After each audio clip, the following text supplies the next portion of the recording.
नमस्कार, news plus 21 में आप सभी का स्वागत नंदन अभिनंदन है।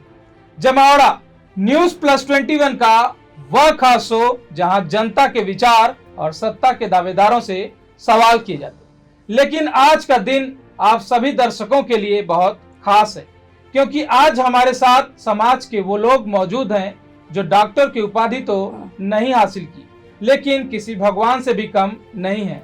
तो शुरुआत की कड़ियां बांधू इससे पहले सबसे पहले मैं काजल मैम का बहुत बहुत स्वागत अभिनंदन करता हूं।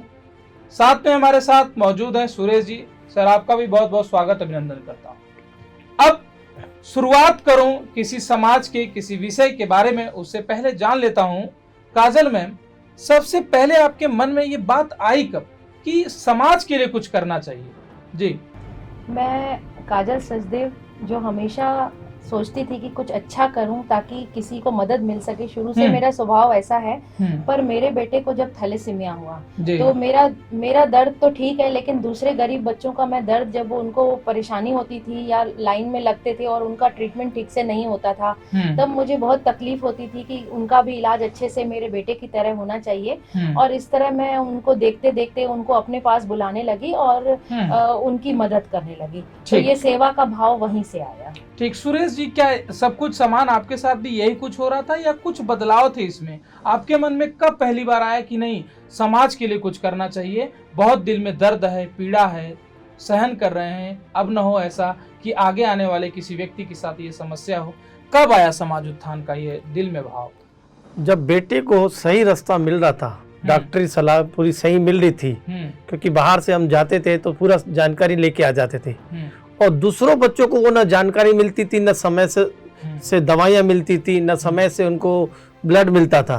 तो हमको बड़ा अफसोस होता था, क्योंकि हमको ये सोचते थे कि ये बेटे को तकलीफ और न बढ़ जाए।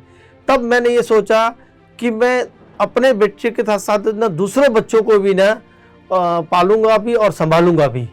तब से ये मेरा व्यवहार हो गया और तब से मैंने इन बच्चों को पालना और संभालना शुरू कर दिया। ठीक, सब कुछ चल रहा था, दौर गुजरा, बेटे का तो एक पीड़ा था ही, लेकिन मन में कई सारे सवाल जहरात ऊपर नीचे उथल पुथल हो रहे थे। फिर कब ये नाम सामने आया कि नहीं कोई अपना सा नाम हो रखना चाहिए? काजल मैम, जब हमने देखा कि दूसरों की पीड़ा इतनी ज़्यादा है, हम तो फिर भी अपने बच्चे का आर्थिक स्थिति हमारी अच्छी थी तो अपने बच्चे का इलाज कर लेते थे। लेकिन हमने देखा कि ये थैलेसीमिया नामक बीमारी इतनी महंगी है, जिसमें हर महीने 10 से 15 हज़ार खर्चा हो रहा है बच्चे को, और किसी की कोई सुविधा नहीं मिल रही है, किसी को कोई सहायता नहीं मिल रही है, ब्लड टाइम से नहीं मिल रहा है। तब हमने उनको उनके दर्द को, उनकी एक पीड़ा को अपना बन के और उस दर्द को मिटाना चाहा। तब हमने ये अपने एनजीओ को नाम दिया कोई अपना सा हो।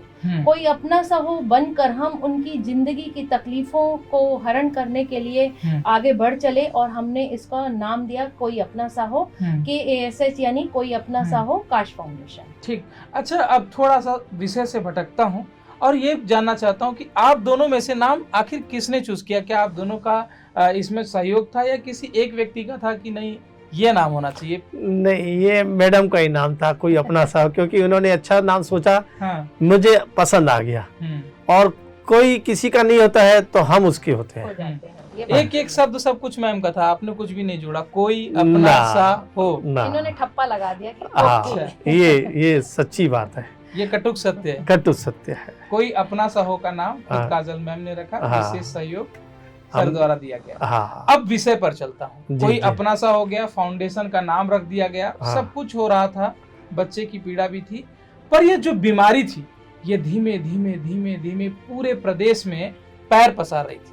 कैसे आपने इसकी नब्ज पकड़ी काजल मैम? देखिए, ये बीमारी एक जेनेटिक है, ऐसे अचानक से नहीं आती है। बच्चे को बचपन से ही माँ के पेट में ही उसको मिल जाती है, विरासत में मिलती है।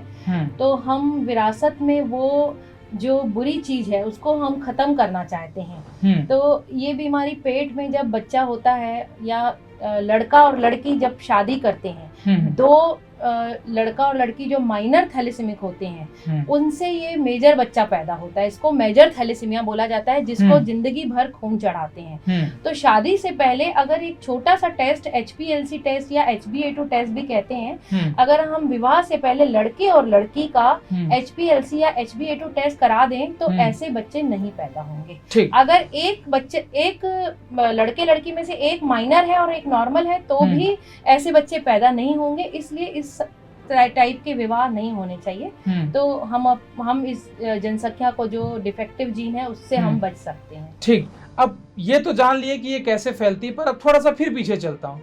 सुरेश जी, पहले ये बताइए कि ये थैलेसीमिया है क्या? बारीकी से थोड़ा बताइएगा हमारे दर्शकों को, क्योंकि कंफ्यूजन क्रिएट ना हो। पूरा बारीकी से एक एक पॉइंट को समझाइएगा कि है क्या थैलेसीमिया। पहले देखो, थैलेसीमिया एक जेनेटिक बीमारी है। ठीक, जिनको मेजर होता है उनको बीमारी है, माइनर है उनको कोई बीमारी नहीं है। अमिताभ बच्चन भी एक माइनर ही थैलेसीमिया है, अमीषा पटेल, हम भी एक माइनर है, हमको कुछ नहीं है। जब माइनर शादी करते हैं उस पर 25% का रोल रहता है कि मेजर बेटा हो जाता है। अच्छा, अगर वो शादी से पहले अगर टेस्ट करा लेता है तो ऐसा बेटा नहीं हो पाता है, नहीं हो पाएगा। तो हम ये चाहते हैं कि ये माइनर शादी करके जो हो जाता है मेजर बेटा हो जाता है, तब जाता है बच्चा पैदा हो जाता है, तब जाके ये थैलेसीमिया बीमारी आ जाती है। अच्छा, तो ये जांच कब करानी चाहिए काजल मैम? इसकी क्या उम्र सीमा होनी चाहिए कि इस उम्र में जाके जांच करा लेनी चाहिए थैलेसीमिया की? थैलेसीमिया की जांच ऐसा है कि बच्चे छोटे हैं या बड़े हैं, HPLC तो कभी भी कराया जा सकता है। हम लोग शादी से पहले कुंडलियां मिलाने का कार्यक्रम करते हैं और दूसरी चीजों को देखते हैं। तो हम कुंडलियां ना मिलाते हुए अगर हम ब्लड स्टेटस मिलाएं तो वो चाहे हम शादी से पहले मिला लें या बच्चा छोटा है उस समय करा लें, जब भी हम अपना ब्लड स्टेटस अपने हाथ में रखें, जैसे आधार कार्ड जरूरी है वैसे ब्लड स्टेटस भी जरूरी है। और हम लोग बहुत मेहनत करते हैं इसके लिए। स्कूल कॉलेजों में भी हम बोल देते हैं कि आप लोग HPLC टेस्ट करा के रखिए, ताकि दो बच्चे ऐसे बच्चे शादी ना करें। और अगर इन दोनों की शादी भी हो जाती है, अगर भूलवश हो जाता है, कई बार हम लोग को मालूम नहीं रहता, शादी के बाद हम HPLC कराते हैं, तो फिर प्रेगनेंसी में एक CVS टेस्ट होता है, वो कराने से ऐसा बच्चा पैदा होने से बच जाते हैं। अच्छा, मान लीजिए काजल मैम कि कोई 12 साल का बच्चा जो है करा लिया टेस्ट, पर अचानक उसको 16 वर्ष या 18 वर्ष की उम्र में क्या फिर से हो सकता है ये बीमारी? नहीं, ऐसा कुछ नहीं, जेनेटिक है ये।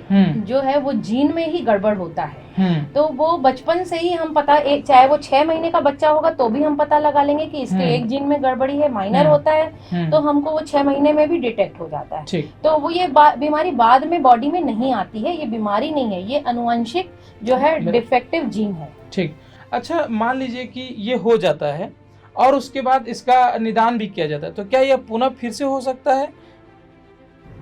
नहीं, ये जीन बॉडी में अगर गड़बड़ है तो वो जिंदगी भर ही चलेगा। बस उसकी हम रोकथाम अवेयरनेस कर सकते हैं। हम ऐसे लोगों की शादी नहीं करें, या फिर 2 लोगों की शादी अगर हो जाती है तो प्रेगनेंसी में टेस्ट करें। ऐसे बच्चे को पैदा होने से हमें रोकना ही पड़ेगा, तब जाके हमारी आगे की जनरेशन सुधरेगी। ठीक है, अगर मान लीजिए सुरेश जी दोनों लोग माइनर नहीं है, मेजर हैं और शादी हो जाती है, तो ऐसे कंडीशन में कब तक दोनों एक साथ रह सकते हैं? ये बीमारी कब बड़े पैमाने पर फैल सकती है? देखो, अगर ये दोनों शादी कर लेंगे तो बच्चा भी मेजर ही पैदा होता है, इसलिए मेजर की शादी नहीं कराते हैं, नॉर्मल की और माइनर की शादी कराते हैं, है ना। और हम ऐसा है कि पोलियो जैसे यहाँ से हट गया है, ऐसे हम लोग अभी अवेयरनेस कर रहे हैं कि सिकलिंग थैलेसीमिया बीमारी पूरे देश से हटाएंगे। ये हमने अभी से ही संकल्प लेना शुरू कर दिया है और स्कूलों कॉलेजों में भी हमने शुरू कर दिया है HPLC टेस्ट करना शुरू। धीरे धीरे दौर चल रहा है, सरकार से भी हमारी बातचीत चलती रहती है और ऐसे रहा, जानकारी मिलती गई, बच्चों को जानकारी मिलती गई, तो कुछ ही सालों में ये बीमारियां हट जाएगी, है ना। तो इसलिए मेजर बच्चे पैदा होने का संभावना कम हो जाएगी और ये बीमारी हट जाएगी। ठीक, काजल मैम, जितना मैं रिसर्च कर पाया हूँ, राज्यपाल तक ऐसा कोई नहीं होगा, क्योंकि ये पूरे राज्य की सबसे बड़े पद पर बैठी हैं और राज्यपाल से लेकर के मुझे लगता है कि एक सामान्य नागरिक तक सब आपको जानते होंगे। अब तक कितने लोगों को इस बीमारी से आप जो छुटकारा दिला पाई हैं? हम अवेयरनेस के प्रोग्राम तो जब से हमारा बच्चा पैदा हुआ है, तो हम जहाँ बैठते हैं वहाँ यही बात निकलती है और सबको हम बार बार रिक्वेस्ट करते हैं कि आप अपने बच्चों के सबके HPLC टेस्ट करा लीजिए, ताकि आप बीमारी से, इस रोग से मुक्त हो जाएं। तो ऐसे कई लोग हैं, हजारों लोग हैं जिनको हमने टेस्ट करने के लिए प्रेरित किया है। हमने बहुत बार HPLC कैंप, हम अपने जेब से पैसा दे करके फ्री में HPLC टेस्ट कराते हैं, क्योंकि ये 400-500 रुपए का टेस्ट है, पर कई लोग वो भी नहीं निकाल पाते हैं, तो हम लोग उनका फ्री भी करा देते हैं। अभी तो ऐसा है कि गवर्नमेंट भी मदद करती है सिकलिंग थैलेसीमिया को जड़ से उखाड़ने के लिए। उन्होंने भी फ्री टेस्ट के लिए किया हुआ है काम और कर भी रहे हैं। हमारे साथ अब वो लोग हम लोग मिल करके, हम लोग कॉलेजेस स्कूल में ऐसे बहुत सारे कैंप लगाते हैं। तो 100 लोगों में से 15 लोग तो निकल ही आते हैं माइनर थैलेसीमिक या सिकलिंग। और छत्तीसगढ़ में देखा जाए तो सिकलिंग बहुत है, तो सिकलिंग शादी करके भी सिकलिंग बच्चे पैदा होते हैं, जो कि बहुत पेनफुल लाइफ होती है उनकी। तो हम लोगों ने हजारों लोगों को बचाया है, हमारी प्रेरणा बहुत लोगों ने ली है। और अभी हम, जब तक हमारे शरीर में सांस है तब तक हम ये काम करते रहेंगे, क्योंकि जितना हमने अपने बच्चे का दर्द देखा है, एक हर 15 दिन में ब्लड लगना एक माँ के लिए बहुत ही क्रिटिकल कंडीशन होती है। तो हम लोग जितना दर्द झेल रहे हैं उतना दुनिया में कोई ना झेले। मेरी सबसे ये रिक्वेस्ट भी है और दुआ भी है कि ऐसा बच्चा किसी को नहीं हो। और इसलिए मैं जितना हो सकता है अपना ज़्यादा से ज़्यादा समय थैलेसीमिया के बच्चों को थैलेसीमिया अवेयरनेस में देती हूँ, ताकि आगे से ऐसे बच्चा नहीं। सरकार द्वारा कितना इसमें आपको सहयोग होता है? क्या सरकार आपके साथ जुड़ी हुई है, टाई अप की हुई है, या आप जहाँ जाते हैं वहाँ कैंप में आपका विशेष सहयोग करती है, तमाम चीजें जो उपलब्ध कराती हैं, या सब कुछ आप स्वयं करते हैं? सरकार का इसमें कोई सहयोग नहीं है? नहीं, सरकार का बहुत सहयोग रहता है। सरकार को हम एक लेटर लिखते देते हैं, वो अपनी टीम भेजता है। हमने मेट्स कॉलेज में भी ऐसे अभी बच्चों का टेस्ट कराया, बहुत बच्चों ने टेस्ट किया, और सरकार ने दवाई भी दी थी बच्चों के लिए। जब सरकार दवाई देती है इन बच्चों की, तो उन बच्चों को पूरा, गरीब बच्चों को सहयोग मिल जाता है। और सरकार जब जाए बोलो कि हमको बोलती है कि 2 दिन पहले हमको बताओ, हम आपके साथ हमेशा जुड़े रहेंगे। और सरकार ने बहुत ऐसे BMT करने के लिए भी पेमेंट देती है। जो ठीक है। काजल मैम, कोई अपना संस्थान से अब तक कितने लोग जुड़े हुए हैं और जो लगातार कहीं न कहीं जो है सहयोग प्रदान करते हैं, और कितने बच्चे अब तक जुड़े हुए जो पूरे प्रदेश भर में कहीं न कहीं जागरूकता फैला रहे हैं? हमारे पास 500 छत्तीसगढ़ में बच्चे हैं थैलेसीमिया के। वो किसी ना किसी तरह हमसे, वो और उनके परिवार, हजारों लोग जो हैं हमसे थैलेसीमिया और सिकलिंग के लोग जुड़े हुए हैं। और हमने अभी तक 23 बच्चों का बोन मैरो ट्रांसप्लांट करवा के, इधर उधर से उनकी फंड अरेंज करवा के, क्योंकि पर्याप्त नहीं होता है, जो भी सरकार से मिलता है फंड वो पर्याप्त नहीं होता है। कभी कभी हमको दवाइयाँ भी सरकार से मिलती हैं, कभी कभी नहीं भी मिलती हैं। अब उसका कारण जो भी रहा हो, तो कई बार तकलीफ होती है हमको, और हम लोग लेटर भी लिखते हैं। और तो हमारे थ्रू जो है वो हर जगह हम लोग मेहनत करते हैं हर काम के लिए, कि जो चीज़ दे रही है गवर्नमेंट उसका पर्याप्त उपयोग हो। तो हम लोग मेहनत कर रहे हैं। 1000-2000 लोग हमसे जुड़े हुए हैं थैलेसीमिया वाले। उसके अलावा भी हमसे कई लोग जुड़े हैं जो हमारा सहयोग करते हैं और हमारे कार्य को एक संबल देते हैं और हमें मोटिवेट करते हैं। तो मुझे बहुत खुशी है कि आज समाज हमारे साथ है। कोई अपना साहो का कुछ फ्यूचर प्लान है मैम इसको लेकर के, कि क्योंकि ये तो चल रहा है प्रक्रिया, फ्यूचर प्लान आपने कुछ सेटअप किया है, कुछ बड़े पैमाने पर, नेशनल स्तर पर या अंतर्राष्ट्रीय स्तर पर आपने कुछ सोचा हुआ हो? हम पूरे देश से थैलेसीमिया और सिकलिंग को ख़त्म करना चाहते हैं, इसलिए हम धीरे धीरे अभी आगे बढ़ रहे हैं। अभी हैदराबाद, बेंगलोर में हमें बुलाया गया था। वहाँ पर एक बहुत अच्छा कॉन्फ्रेंस हुआ जिसमें हम लोगों की काफ़ी सराहना हुई, क्योंकि हम लोगों ने 2017 से 2022 तक में हमने 23 बच्चों को ट्रांसप्लांट करा के उनको ठीक करवाया।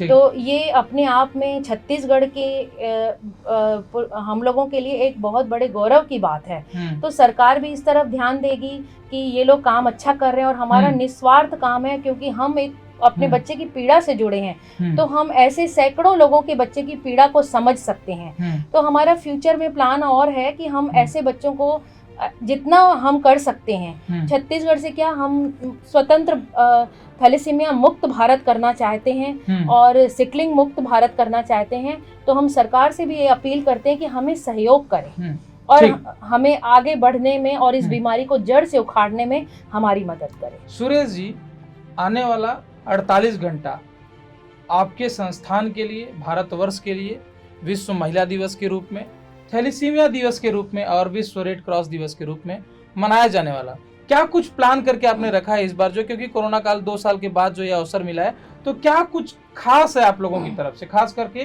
कोई अपना सहो की तरफ से? सुरेश जी। कोई अपना सौ न इस बार न इन बच्चों को कोई भी दर्द नहीं देना चाहता है। उस दिन इन बच्चों को हम पिक्चर ले जा रहे हैं, मूवी ले जाएंगे, बच्चों को गिफ्ट देंगे और इन बच्चों को खाने के लिए रखे हैं और इन बच्चों को एंजॉय कराएंगे पूरा दिन। उनको ऐसा नहीं लगेगा कि आज हमने कुछ बीमारी का रूप लिया है, न दवाई का नाम लेंगे, न डॉक्टर। उस दिन एंजॉय डे रखेंगे और ऐसे बच्चे को खुशी हो जाएगी ना, तो अंदर से और महसूस होगा कि हमने कि हमारे लिए कोई है जो कुछ करता है। और इसलिए हमने 8 मई को थैलेसीमिया डे के दिन इन बच्चों को कुछ खास, कुछ नया, कुछ एंजॉयमेंट डे रखा है, दिन आनंद से भरा हो, बच्चों को एहसास न हो। और उस दिन मदर्स डे भी है, तो मैं आपको बताऊंगी कि मुझे छत्तीसगढ़ में थैलेसीमिया बच्चों की माँ कहा जाता है, मुझे ये नाम मिला हुआ है। मैं अगला सवाल यही करने वाला था कि आप दोनों में से, हास्यप्रद जरूर है, आप दोनों में से मेहनत कौन ज्यादा करता है? क्योंकि आपको तो माँ की संज्ञा दे दी गई, आपको पिता की संज्ञा क्यों नहीं दी गई, मुझे अभी तक समझ नहीं आया। देखो, पिता की संगत में ना क्या, पिता डांटता बहुत है और माँ प्यार बहुत करती है, लेकिन जो उसकी पिता की जो डांट रहती है ना, उसमें भी प्यार भरा रहता है। कहीं ना कहीं अब अपने आप को खींच के मैम के बराबर लाना चाहते हैं। तो वो मेरी अभी डांट पड़ती है बच्चों को कि समय पे हर काम करो, समय पे दवाई लो, समय पे ब्लड लगाओ, समय पे रहो, तो मेरी डांट पड़ती रहती है। जब मैं उनको स्नेह या गले मिलूंगा ना, वो दौर अभी आया नहीं है, वो दौर जब आएगा, अभी दौर इनका है, चल रहा है। जब मेरा दौर आएगा तब वो मेरे से भी पिता का रोल आ जाएगा। तो राजनीति 5-5 साल का आपने समझौता कर रखा है। ठीक है, अंतिम सवाल लूंगा मैम, काजल मैम आपसे। इस जो थैलेसीमिया दिवस मनाएंगे आप, क्या कुछ आप संदेश देना चाहती हैं अपनी तरफ से, अपनी संस्थान की तरफ से, और आपसे लोग कैसे जुड़े, क्या उसके क्या मोबाइल नंबर कुछ है, या आपसे कैसे जुड़े, जरा डिटेल में बता दीजिए दर्शकों को जी। कोई अपना सा हो फाउंडेशन जो 8 मई को प्रोग्राम करने जा रहा है, हम बच्चों के चेहरे पे हंसी देखना चाहते हैं और माँ चाहती है कि मेरे बच्चे हमेशा दर्द से दूर रहें। जब उन्हें इंजेक्शन लगता है और उनको तकलीफें होती हैं, ब्लड नहीं मिलता है, तो मुझे भी बहुत अंदर से कांटे चुभते हैं कि, तो मैं समाज से सहयोग चाहूँगी कि इन बच्चों को बहुत आपके साथ की ज़रूरत है, इन्हें समय पर ब्लड दे दीजिए और इनकी मदद कीजिए। आइए, बढ़ चढ़ के मेरे सेंटर में आइए, इन बच्चों को देखिए, आप हर चीज़ सच्चाई देख सकते हैं। तो और मैं बच्चों के लिए ये मैसेज दूंगी कि बच्चों, आप लोग समय पे ब्लड लगाइए, और उनके माता पिता को ये बोलूँगी कि इन बच्चों को तकलीफ़ ना हो, उनके समय पर ब्लड लगाइए, उन्हें दवाइयाँ दीजिए और उनके बॉडी की जो कंडीशन है उसको अच्छा रखिए, ताकि हम आगे जो फर्दर ट्रीटमेंट है, एक अच्छे ट्रीटमेंट की तरफ हम जाएं और इन बच्चों को ठीक कर सकें। अभी बहुत सारी नई चीजें, बहुत सारे नए ट्रीटमेंट आ रहे हैं धीरे धीरे, तब तक हम अपने बच्चे की बॉडी को सहेज के रखें। आपसे कैसे जुड़े, अगर आपसे जुड़ना है? मेरे से जुड़ने के लिए तो नंबर तो हमेशा मेरा दिया ही रहता है। एक बार आप हमारे दर्शकों को अपना नंबर बता दीजिए। मेरा नंबर है 9425504433। आप इस पे व्हाट्सएप भी कर सकते हैं और मैं फ़ोन भी मुझे लगा सकते हैं। तो आप जो चाहें, फंडिंग के लिए भी, दवाइयों के लिए भी, और इन बच्चों को स्नेह देने के लिए भी और आशीर्वाद देने के लिए भी आ सकते हैं। तो एक बार जरूर कोई अपना सा फाउंडेशन सेंटर में आइए और देखिए यहाँ पर कि कैसी सेवा होती है। ठीक है, आप दोनों का आपने अपना मूल्यवान समय दिया, इसके लिए बहुत बहुत शुक्रिया। इन 2 पंक्तियों के साथ आपको छोड़ जाता हूँ इस खास दिवस पर। गुरु पितु मातु महेश भवानी, प्रणवहु दीन बंधु दीन दानी। बहुत बहुत शुक्रिया आप दोनों का आज हमारे इस खास प्रोग्राम में अपना मूल्यवान समय देने के लिए। शुक्रिया, धन्यवाद।